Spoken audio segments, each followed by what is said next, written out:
नमस्कार, मैं हूं अर्पित और आप देख रहे हैं द पैम्फलेट। कांग्रेस नेता जयराम रमेश ने प्रधानमंत्री मोदी द्वारा नए संसद भवन के औचक निरीक्षण पर तंज कसते हुए कहा है कि यह प्रधानमंत्री का निजी साज सज्जा का कार्यक्रम है और प्रत्येक तानाशाह अपने पीछे की पुरानी इमारतों और वास्तु की विरासत को छोड़ना चाहता है। ये वही जयराम रमेश हैं जिनसे भारत जोड़ो यात्रा के दौरान राहुल गांधी किसी मुद्दे पर कांग्रेस पार्टी का स्टैंड पूछ रहे थे। वैसे तो जयराम रमेश की जिम्मेदारी इस समय कांग्रेस में सोशल मीडिया पर राहुल गांधी का लेफ्टिनेंट बनने की है। वो इस काम को बखूबी निभा भी रहे हैं ताकि उन्हें कांग्रेस समय समय पर राज्यसभा भेजती रहे। लेकिन एक समय में वह देश के ग्रामीण विकास मंत्री हुआ करते थे और इस दौरान वह खुद संसद भवन की वकालत करते थे। दरअसल अपने मालिक को खुश करने के लिए जयराम रमेश ने प्रधानमंत्री की तुलना तानाशाह से कर तो दी, लेकिन वो इस नए संसद भवन के बनने के पीछे का इतिहास छुपा ले गए। 2012 में तत्कालीन लोकसभा अध्यक्ष मीरा कुमार के ऑफिसर ऑन स्पेशल ड्यूटी यानी ओएसडी ने शहरी विकास विभाग को एक चिट्ठी भेजकर नए संसद के बनने के लिए प्रस्ताव को मंजूरी दी थी। तब केंद्र में कांग्रेस की ही सरकार हुआ करती थी और कांग्रेस नेता जयराम रमेश उस समय ग्रामीण विकास मंत्री हुआ करते थे। इन्होंने ही उस समय अंग्रेजी समाचार पत्र द हिंदू को दिए गए एक साक्षात्कार में कहा था कि देश को एक नए संसद भवन की सख्त जरूरत है क्योंकि वर्तमान भवन जरूरतें पूरी नहीं कर पा रहा है और यह आउटडेटेड हो चुका है। नए संसद भवन को बनाने के पीछे की सबसे बड़ी वजह यह है कि वर्ष 2026 में जनसंख्या के आधार पर संसदीय क्षेत्रों का डिलिमिटेशन होगा, जिसके बाद नए संसदीय क्षेत्रों की संख्या आज की तुलना में लगभग 60% तक बढ़ जाएगी। ऐसे में नए सांसदों के बढ़ने और अन्य कार्यों को संपादित करने के लिए ज्यादा जगह की जरूरत होगी, जो कि वर्तमान संसद पूरी नहीं कर सकती।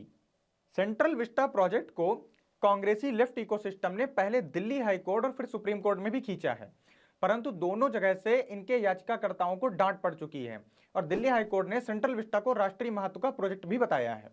सुप्रीम कोर्ट ने भी इस मामले में याचिकाएं रद्द करते हुए कहा था कि आप लोगों को सभी समस्याएं सिर्फ एक ही प्रोजेक्ट में दिख रही हैं। याचिका लगाने वाले सोहेल हाशमी पर दिल्ली हाईकोर्ट ने 1 लाख रुपए का जुर्माना भी लगाया था। सोहेल हाशमी खुद को कथित लेखक और फिल्मकार बताते हैं। इनकी बहन शबनम हाशमी महाकुंभ की तुलना दिल्ली में मौलाना साद के मरकज से करती हैं और ये उसमें हामी भरते हैं। लुटियंस दरबार के यह मशालधारी हर तीसरे दिन किसी न किसी पिटीशन पर लोगों के साइन कराने निकल पड़ते हैं। ये लोग गुजरात दंगों के दौरान एक्टिविस्ट के तौर पर काम कर चुके हैं। लाल झंडे के नीचे क्रांति लाने वाले इन महोदय के खर्चे पानी का सोर्स इनके एनजीओ अनहद का एफसीआरए यानी विदेशी चंदे लेने का लाइसेंस केंद्र सरकार ने कैंसिल कर दिया था। ये लोग कश्मीर मामले में भी अपना एक्टिविज्म दिखाते रहे हैं।